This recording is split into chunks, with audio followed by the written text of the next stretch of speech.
najbolje objasniti onako kako je Evropska unija krenula sa tim. A veštačka inteligencija je zapravo softver koji je namenjen za ljudsku upotrebu i koji koristi jednu ili više tehnika u svom radu. On ima zapravo za cilj da olakša ljudima korišćenje različitih tehnika koji su im na raspolaganju, a suštinski je zasnovan na tome da ima kao rezultat određeni sadržaj, predikciju, obuku ili slično.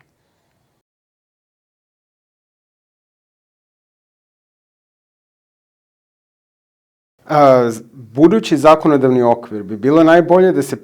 da prati onaj tok koji je već predviđen u Evropskoj uniji. I sad ne toliko koliko je to dobar uzor, nego zbog toga što je naš zakonodavni okvir u oblastima koji su sličnije, a koji se prevashodno odnose na prodaju robe i usluga, već pratio proces harmonizacije s tim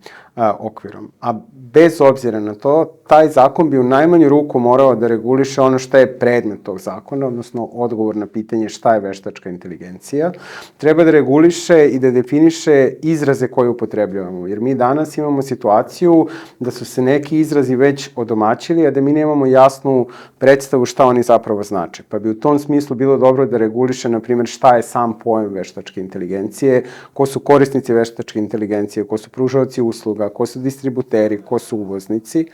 Pored toga, druga velika tema koja je inače u fokusu ne same regulative Europske unije, nego nedavno usvojene deklaracije o veštačkoj inteligenciji su zapravo rizici i klasifikacija rizika u odnosu na upotrebu različitih sistema veštačke inteligencije.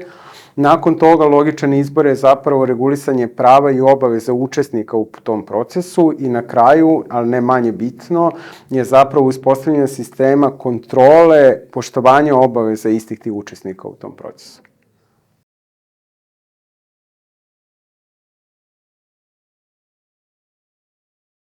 Domaći zakonodavni okvir za sada ne prepoznaje ni jednu vrstu rizika, međutim, više puta citirana regulativa Europske unije u veštačkoj inteligenciji prepoznaje 4 oblika rizika i to od najnižeg ograničen rizik, odnosno minimalan rizik, sledeći stepen rizika je ograničen rizik, zatim visoki rizik i neprihvatljivi rizik. U tom kontekstu ta piramida rizika može značajno da pomogne svim učesnicima u procesu da definišu gde se oni nalaze, jer u zavisnosti od stepena rizika se određuju visina obaveza odnosno vrsta obaveza koje učesnici u procesu imaju. Dok ograničeni rizik ne podrazumeva posebne obaveze u kontekstu i korišćenja i distribucije veštačke inteligencije,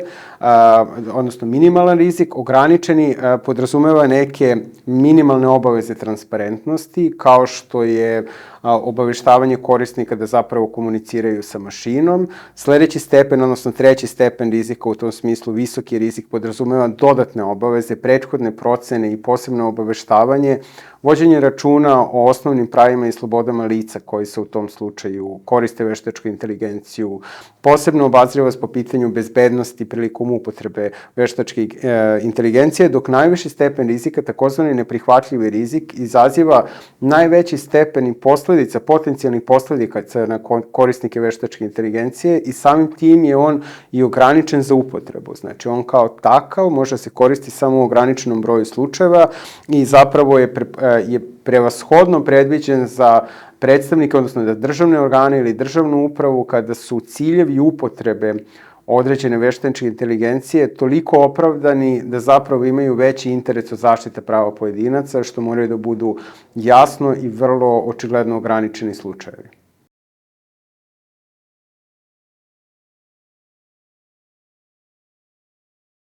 Odgovor na to pitanje